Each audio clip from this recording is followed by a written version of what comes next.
E se eu te dissesse que, muito antes da geladeira virar o centro da cozinha, já existia um costume quase perdido que conseguia manter alimentos frescos por muito mais tempo, sem energia, sem motor e sem nenhuma tecnologia moderna? Parece exagero no começo, porque hoje a ideia de conservar comida sem refrigeração soa quase como um retrocesso, como se fosse impossível proteger o alimento do calor, da umidade e do tempo sem depender de tomada. Mas a verdade é que, durante muito tempo, casas simples, quintais e cozinhas antigas resolveram isso de um jeito silencioso, prático e inteligente demais para parecer importante. E talvez essa seja justamente a parte mais curiosa. Não estamos falando de mágica, superstição ou improviso desesperado. Estamos falando de observação, de gente que entendeu, na prática, como o ar se comporta, como a sombra trabalha, como a umidade acelera a perda e como certos materiais simples podiam proteger a comida melhor do que muita gente imagina hoje. Em outras palavras, existia uma lógica antiga, quase esquecida, que transformava a própria casa em parte do sistema de conservação. Você já percebeu como alguns alimentos parecem cansar muito rápido? O pão perde o ponto, a fruta passa do limite, a raiz murcha, a farinha pega cheiro, o grão sofre com a umidade, e quase sempre isso acontece em silêncio, sem aviso, sem grande drama. Quando você percebe, já perdeu alimento, já perdeu dinheiro e muitas vezes já perdeu também aquela sensação de controle dentro da própria casa. Porque conservar comida nunca foi só sobre organizar melhor a cozinha. Sempre foi sobre segurança, sobre autonomia, sobre não depender do desperdício como algo normal. E é aqui que esse tema fica maior do que parece.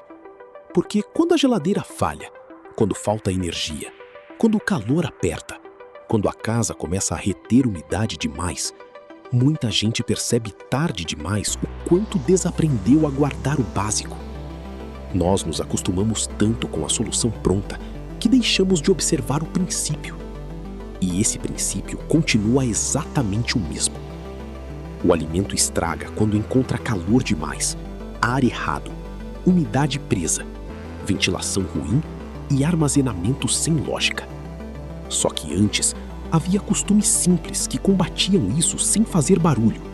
Métodos antigos, segredos da casa, técnicas quase perdidas que não tinham cara de invenção revolucionária e talvez por isso mesmo tenham sido deixadas de lado. O mais interessante é que esse tipo de conhecimento ainda sobrevive em pequenas pistas, em lembranças de família, em cozinhas antigas, em histórias de roça, em recipientes de barro, prateleiras de sombra, tecidos, circulação de ar, cantos frios da casa, formas de suspender, cobrir, isolar e deixar respirar. Coisas que hoje podem parecer pequenas, mas que no contexto faziam toda a diferença entre conservar e perder. E quando você começa a olhar por esse ângulo, a pergunta muda. Deixa de ser como eles viviam sem geladeira e passa a ser o que eles entendiam sobre comida, casa e ambiente que nós fomos deixando para trás. Porque esse costume quase perdido não era só um truque antigo, era uma forma de pensar, uma forma de fazer a casa trabalhar a favor da conservação e não contra ela. E antes de entender exatamente como isso funcionava, você precisa encarar uma coisa que quase ninguém gosta de admitir hoje. Perder alimento nunca foi só azar. Muitas vezes era o ambiente ensinando que alguma parte da lógica estava errada. E se esse tipo de conhecimento quase perdido já te fez olhar para sua casa de outro jeito, então já aproveita agora e deixa a sua curtida, porque isso mostra que vale a pena trazer mais sabedorias antigas estranhamente eficazes como essa para o canal. E eu também quero muito te ouvir. Comenta aqui se você já viu alguém da sua família conservar alimento de um jeito diferente, ou se você já sentiu na prática como calor, umidade e armazenamento errado fazem a comida cansar mais rápido dentro de casa. Esse tipo de comentário não só enriquece o vídeo, como ajuda a transformar o canal num lugar onde conhecimento real, vivido e quase esquecido volta a circular. E se você gosta dessa mistura de mistério, casa, quintal, autonomia e técnicas antigas que ainda fazem sentido hoje, se inscreve no canal, porque esse é exatamente o tipo de coisa que a gente vai continuar desenterrando por aqui. Não como nostalgia vazia, mas como inteligência prática que ainda pode mudar a forma como você vive. Porque quanto mais gente redescobre esse tipo de saber, menos esse conhecimento desaparece de vez. A primeira coisa que você precisa perceber é que conservar alimentos sem geladeira nunca foi um truque isolado. Era um sistema. Um jeito antigo de ler a casa, o clima, a sombra, o vento e o comportamento da comida ao longo do dia. Quem vivia mais perto da roça, do quintal e do fogão sabia que o alimento não estragava do nada. Ele respondia ao ambiente. Se o ar ficasse parado demais, ele cansava. Se a umidade encostasse nele por tempo demais, ele cedia. Se recebesse calor onde deveria receber sombra, começava a perder vida antes mesmo de mudar de aparência. E é exatamente aqui que entra a quebra de expectativa mais importante desse tema. Não era a ausência da geladeira que definia a conservação. Era a inteligência com que a casa era usada. Muita gente hoje imagina o passado como um tempo de improviso bruto, quase sem lógica. Mas basta olhar com mais calma para perceber o contrário. Havia cantos frios da casa, prateleiras altas, recipientes de barro, tecidos respiráveis, circulação de ar, suspensão de Uso cuidadoso da sombra e uma atenção quase instintiva ao que abafava e ao que deixava respirar. Isso não tinha cara de tecnologia, porque era simples demais. E talvez por isso esse conhecimento quase perdido tenha ficado invisível. Só que ele funcionava. Funcionava porque entendia uma verdade que continua valendo hoje. A comida dura mais quando a casa trabalha a favor dela. Pensa em quantas vezes você já abriu um armário, uma fruteira ou uma gaveta e sentiu que alguma coisa ali perdeu o ponto rápido demais. Às vezes não foi falta de cuidado, foi o lugar errado, foi o material errado, foi a lógica errada. E quando você percebe isso, começa a entender que conservar alimento sempre foi menos sobre guardar e mais sobre posicionar, proteger, ventilar, isolar do excesso e respeitar o ritmo natural de cada coisa. E o mais curioso é que esse saber ficou vivo. Se essa ideia já te fez lembrar de algum costume da sua família, comenta quase perdido. E quando você começa a enxergar isso, uma sensação meio incômoda aparece. Nós normalizamos demais a perda de alimento. Como se fruta amadurecendo rápido demais, pão mofando antes da hora, farinha pegando cheiro ou legumes murchando em poucos dias fossem apenas parte inevitável da rotina. Mas durante muito tempo, isso não era tratado como detalhe pequeno. Perder comida significava perder trabalho, perder recurso, perder segurança dentro da Própria casa. E talvez seja justamente por isso que tantas sabedorias antigas surgiram da necessidade, não do luxo. Não era romantismo, era sobrevivência doméstica, era inteligência prática. Era a casa sendo usada como aliada da conservação e não como cenário neutro onde a comida simplesmente aguardava o tempo passar. Esse é o ponto que muda a leitura de tudo. Antes da geladeira, a pergunta não era como gelar, mas como impedir que o alimento seja vencido pelo ambiente. E a resposta quase sempre passava por uma observação muito mais fina do que a gente imagina hoje. Algumas comidas sofriam mais com o calor direto, outras com a umidade presa, outras com o abafamento, outras com o contato errado com recipientes que não deixavam respirar. E quando você entende isso, percebe que o costume quase perdido de conservar alimento fresco sem geladeira não era um gesto só. Era uma sequência de decisões silenciosas. Onde colocar, em que guardar, como proteger, quando arejar, o que suspender, o que cobrir, o que manter longe do chão, o que precisava de sombra e o que precisava de circulação. Talvez por isso esse conhecimento tenha tanta força emocional, porque ele toca numa dor que continua viva hoje, a sensação de desperdício. Você compra, colhe, guarda, organiza e mesmo assim perde. E no fundo isso não pesa só no bolso, pesa também naquela impressão de que a casa deixou de cumprir. Dar como deveria. De que alguma coisa se perdeu entre conforto moderno e autonomia. É por isso que tanta gente sente um impacto imediato quando redescobre um método antigo que realmente funcionava. Não é só curiosidade, é reconhecimento. É aquela sensação de que existia um jeito mais atento, mais inteligente, mais ligado ao ritmo da casa, da cozinha e do quintal. Se isso já te fez pensar diferente sobre comida, comenta. A casa também conserva. E então a pergunta deixa de ser apenas como eles conseguiam e passa a ser o que exatamente eles faziam de diferente dentro da própria casa.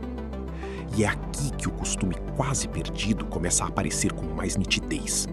Não como um truque mágico, mas como uma combinação muito inteligente entre recipiente, sombra, ventilação e matéria-prima.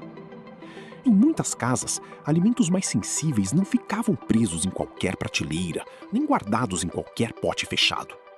Eram colocados em recipientes de barro, cestos respiráveis, panos leves, armários sombreados e pontos da cozinha onde o ar ainda circulava. Parece simples demais, e talvez seja justamente por isso que tanta gente deixou de notar a força desse método antigo. O barro, por exemplo, não era só tradição.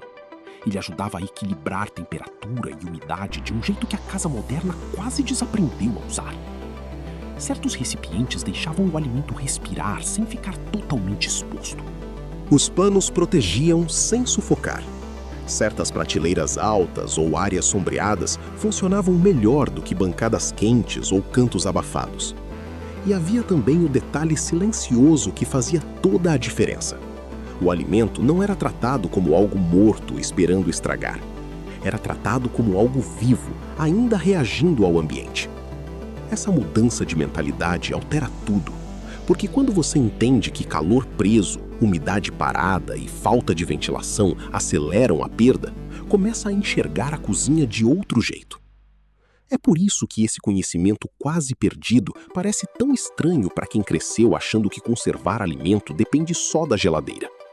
Na verdade, por trás do costume antigo existia uma lógica doméstica muito clara: manter fresco sem aprisionar, proteger sem abafar, isolar do excesso sem cortar a respiração da comida. Não era uma técnica única para tudo, e isso torna esse saber ainda mais valioso. Raízes, frutas, folhas, pães, grãos e farinhas pediam cuidados diferentes. E as casas que sabiam disso conseguiam prolongar frescor, reduzir desperdício e manter uma autonomia prática que hoje quase desapareceu da nossa rotina. Se essa lógica já começou a fazer sentido para você, comenta simples demais para parecer importante. E é justamente aqui que mora o detalhe que fazia esse costume antigo funcionar de verdade. Não bastava ter um pote de barro, um cesto ou um pano. O segredo quase perdido estava no jeito de usar. Muita gente imagina que conservar alimentos sem geladeira era só deixar tudo na sombra e torcer para durar. Mas não era assim. Havia uma leitura fina do ambiente. Frutas mais sensíveis não podiam ficar abafadas. Raízes não deviam receber calor direto. Grãos e farinhas precisavam escapar da umidade presa. Pães sofriam quando eram fechados demais. Ou seja, o erro não estava só no alimento, mas na frequência com que a casa era ignorada. Esse é o ponto que mais surpreende quando você mergulha nessas sabedorias antigas. O costume funcionava porque respeitava diferenças. Nem tudo era guardado junto, nem tudo ia para o mesmo recipiente, nem tudo suportava o mesmo canto da cozinha. E isso muda completamente a ideia moderna de conservação. Porque hoje muita gente coloca quase tudo no mesmo fluxo automático, como se frio resolvesse qualquer coisa. Só que o método antigo era mais atento. Ele observava textura, umidade, respiração, maturação, circulação de ar. Era menos pressa e mais leitura, menos impulso e mais inteligência. Talvez seja por isso que tanta coisa estrague cedo hoje, mesmo com tecnologia. A casa ficou mais fechada, mais abafada, mais dependente de uma solução única. E quando essa solução falha, falta repertório, Falta o conhecimento quase perdido de adaptar o alimento ao lugar certo, de entender que conservar também é posicionar.